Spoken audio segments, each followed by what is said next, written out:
Hello मेरे प्यारे से दोस्तों, जैसा कि हमने पिछले एपिसोड में देखा था कि टीचर मार्टिन सिटिंग गेस्ट ने लुओ फैंग को एनिलेशन डिवाइन गॉड आर्मर दे दिया था। अब यहाँ पे लुओ फैंग इस आर्मर को जैसे ही पहनता है, उसका पूरा का पूरा लुक, इनफैक्ट उसकी सुवो विंग्स का लुक भी पूरा ट्रांसफॉर्म हो चुका था। मेरे प्यारे से दोस्तों, इस एपिसोड को स्टार्ट करने से पहले मैं अपने व्यूवर्स और जिन प्यारे भाइयों ने मेरी पिछली वीडियो पे कमेंट किया है, मैं उन सबको तहे दिल से धन्यवाद कहना चाहता हूँ।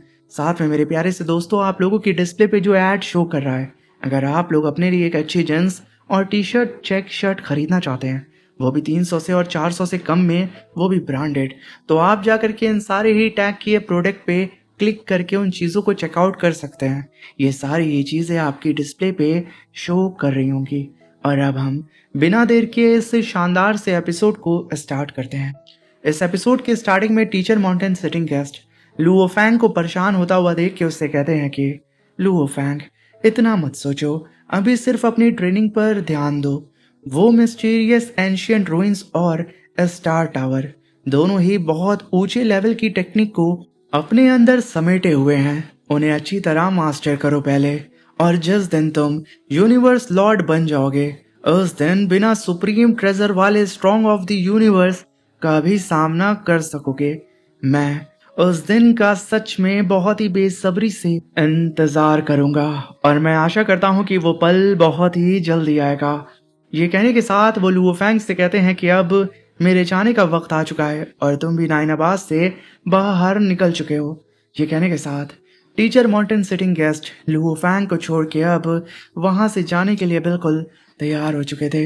लुओ फैंग भी अपने टीचर को यूं जाता हुआ देख के काफ़ी ज़्यादा इमोशनल होता है, मगर अफसोस अब वक्त आ चुका था कि ये लोग अपने अपने राह पे दोबारा जाएं, जहाँ पे एक पॉइंट पे आकर के ये दोनों ही अपने रास्ते को बदल लेते हैं, अपने अपने फ्लाइंग ट्रेजर पे सवार होकर के। तभी कुछ देर के बाद लुओ फैंग कहता है कि लगता है टीचर माउंटेन सिटिंग गेस्ट अभी हमारे रिश्ते को सबके सामने लाना ही नहीं चाहते हैं। मगर तभी वहां पे लुओ फैंग अपनी सुवो विंग्स को देखता है और कहता है कि अब शायद मुझे दोबारा अपनी सुवो विंग्स का इस्तेमाल कुछ समय के लिए नहीं करना चाहिए, क्योंकि अगर मैंने इसका इस्तेमाल अभी फिलहाल किया तो हो सकता है कि मेरे एनिमी का ध्यान मुझ पर बहुत ही तेजी से खींचा चलाए।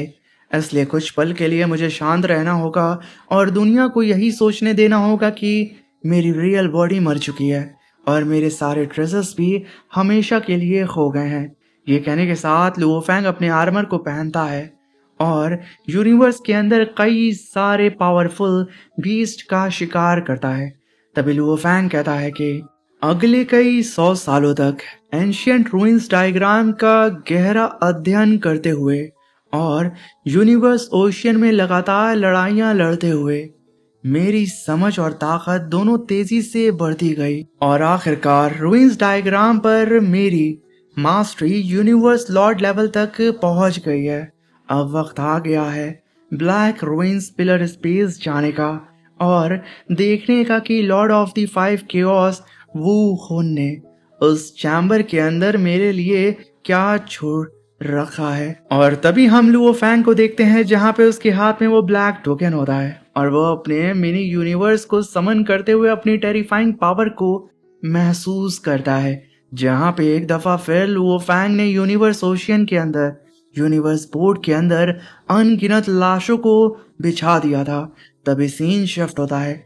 लुओ फैंग बहुत ही तेजी से उड़ते हुए ब्लैक रूइंस पिलर स्पेस की तरफ बढ़ चुका था, और जैसे ही वो उस ब्लैक रूइंस पिलर स्पेस के जस्ट सामने आकर के लैंड करता है, वो अपने सामने का ऐसा दृश्य देख करके काफी चौंक चुका था। उसके सामने अनगिनत जायंट पिलर होते हैं और हर पिलर के बीच में एक छोटा छोटा प्लेटफॉर्म होता है, मगर इसकी दूरी भी भाई साहब बहुत ज्यादा होती है हर पिलर की बीच की। तभी वहां पे बबाता हमारी टीचर अपना चश्मा पहन के लुओ फैंग को बताती है कि लुओ फैंग, सिर्फ इस एक पिलर की ऊंचाई हजारों लाइट ईयर से भी ज्यादा है। इस बात को सुन के तो अब लुओ फैंग का भी ध्यान सीधा उन पिलर्स की तरफ चला जाता है, मगर तभी लुओ फैंग को एहसास होता है कि कोई उसके पीछे से आ रहा। लुओ फैंग अपने आर्मर को पहन के बैटल के लिए तैयार हो चुका था और तभी उसके पीछे से एक जाइंट सा कौवा अपीयर होता है। देखने से ऐसा लग रहा था कि वो लुओ फैंग के ऊपर अटैक करने वाला है, मगर वो शांति से लुओ फैंग के सामने आके खड़ा हो जाता है। तभी लुओ फैंग अपने आर्मर को डीएक्टिवेट करते हुए कहता है कि लॉर्ड यान आप। तभी वहां पे लॉर्ड यान कहता है कि यूनिवर्स बोर्ड के इनर डोमेन्स में अपने होंग मैंग के किसी भाई से मुलाकात हो जाए, इससे बड़ी खुशी की बात और क्या हो सकती है। ये कहने के साथ लॉर्ड यान लुओ फैंग को लेकर के अब बहुत ही तेजी से आगे की तरफ बढ़ने लगते हैं।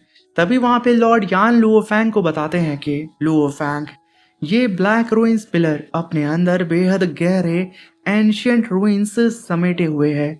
जितना तुम इसके करीब जाओगे उतनी ही तेज तुम्हारी आसपास का वक्त की रफ्तार बढ़ेगी और तुम पर होने वाला विल असॉल्ट भी उतना ही खतरनाक होता जाएगा। ये जगह तुम्हारी ट्रेनिंग और विल को मजबूत बनाने के लिए बेहतरीन है। अगर दबाव बर्दाश्त ना हो तो बिना झिझक कह देना। तभी लुओ फैंग कहता है कि मैं भी अपनी हद देखना चाहता हूँ सीनियर। तभी वहां पे लुओ फैंग को बहुत ही तेजी से उड़ता हुआ देख के कुछ एलियंस की नजर उन पे चली जाती है।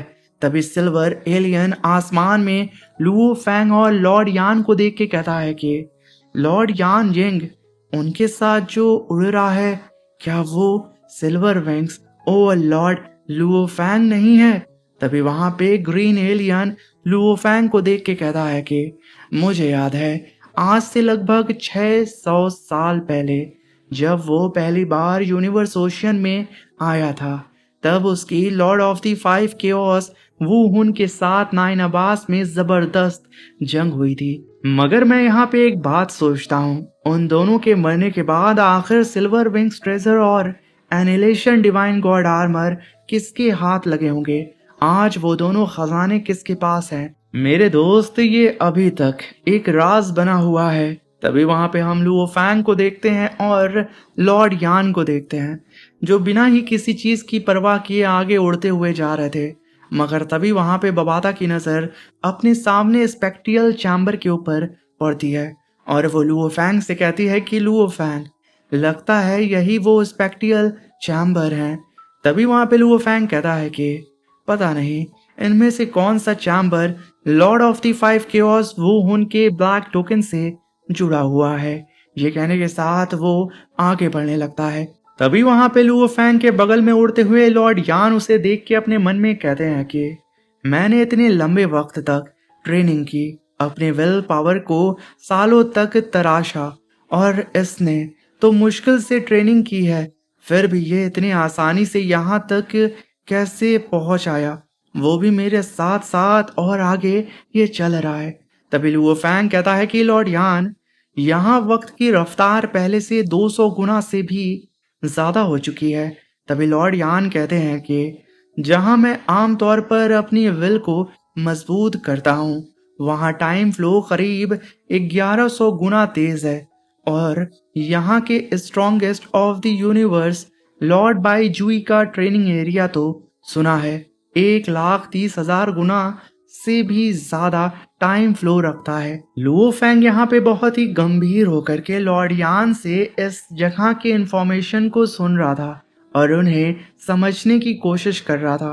और तभी बबाता, जो कि लुओ फैंग से कहती है कि इसका मतलब 13 रॉलम्स पावर होल्ड करते हैं लॉर्ड बाई जुई। तभी वहां पे लॉर्ड यान कहते हैं कि और लुओ फैंग, लॉर्ड बाई जुई का जो नेचर है बहुत अच्छा है। वो अपनी समझ और अनुभव भी खुलकर सबके साथ बांट देते हैं, लेकिन दूसरा strongest of the universe rampaging demon god, उसका मिजाज कब बदल जाए कोई नहीं जानता। वो बेहद खतरनाक है, इसलिए खास तौर से उससे थोड़ी दूरी बना के रखना, क्योंकि अगर उसका दिमाग खसक जाता है तो वो बेमतलब का अपने सामने मौजूद किसी भी कल्टीवेटर के ऊपर अटैक करना शुरू कर देता है। इसलिए बेहतर होगा कि उससे जितना हो सके दूरी बनाए रखना।